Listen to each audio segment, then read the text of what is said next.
હું વડાપ્રધાન નરેન્દ્ર મોદીની જેમ ભગવાન નથી. રાહુલ ગાંધીએ કહ્યું કે હું દુવિધામાં છું, હવે શું કરું? કેરળના વાયનાડથી સતત બીજી વાર સાંસદ તરીકે ચૂંટાયેલા રાહુલ ગાંધી બુધવારે અહીંના લોકોને મળ્યા હતા. આ દરમિયાન તેમણે લોકોને ધન્યવાદ આપ્યા અને કહ્યું કે બોલો હું ક્યાંથી સાંસદ રહું. હું તમને જ સવાલ કરું છું કે શું પસંદ કરું, વાયનાડ કે રાયબરેલી? તેનું કારણ એ છે કે હું વડાપ્રધાન મોદીની જેમ ભગવાન નથી. તેમની જેમ ઈશ્વરે મને નથી મોકલ્યો. હું તો એક સામાન્ય માણસ છું. મારા ભગવાન તો ભારતના ગરીબો જ છે.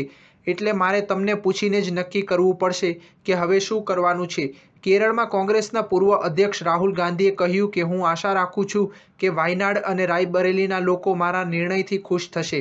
નફરતને પ્રેમથી અને અહંકારને નમ્રતાથી પરાજિત કરવામાં આવ્યા તે બદલ હું સૌનો આભારી છું. ખરેખર આ લોકસભા ચૂંટણીમાં રાહુલ ગાંધીએ યુપીના રાયબરેલી અને કેરળની વાયનાડ બેઠક પરથી ઉમેદવારી નોંધાવી હતી. તેમણે ઉત્તર પ્રદેશની રાયબરેલી લોકસભા બેઠક પર ભાજપના ઉમેદવાર દિનેશ પ્રતાપ સિંહને 3,90,030 મતોના માર્જિનથી હરાવ્યા હતા. જ્યારે વાયનાડમાં રાહુલ ગાંધીએ સીપીઆઈના એની રાજાને પણ લગભગ 3 લાખથી વધુ મતના માર્જિનથી હરાવ્યા હતા.